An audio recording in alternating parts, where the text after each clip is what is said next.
Hi, my name is Zach. I am the COO for my company.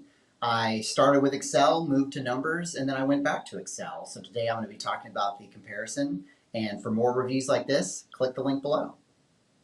Our company uses a lot of spreadsheets for organizing. We use them for shoots, for organizing talent, for looking at sales data.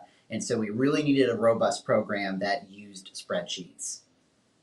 So, like all things Mac, Numbers has a very intuitive and very clean looking user interface. A lot of nice colors, all the blocks have nice little clean widgets, so it's easy to navigate, and it integrates into the rest of Mac's Office software.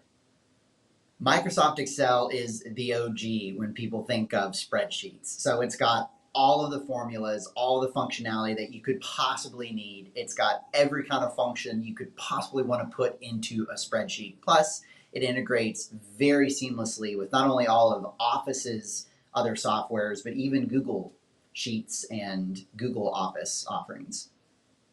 Both programs are relatively easy to get started with. I think a lot more people are probably familiar with the Microsoft Office interface to begin with, but like all things Mac, Numbers is pretty intuitive to learn, though it is a bit different from the Microsoft Office. So you just have to learn where the same buttons are located. They might be, in Excel it might be on the right, but in Numbers it's on the left. So it's just kind of learning the same function, different dialects.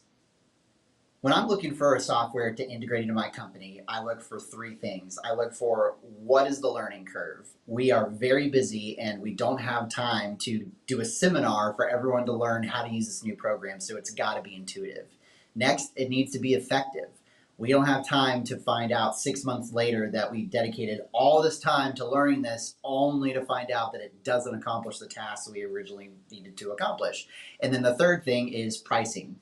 It needs to have a good cost benefit ratio. Now, for both of these programs, they usually come bundled into whatever Office suite, whether it's the Mac Works or the Microsoft Office 365. So both of them have a fairly low barrier of entry for price, but I'd say those are the three things I'm looking for when selecting software.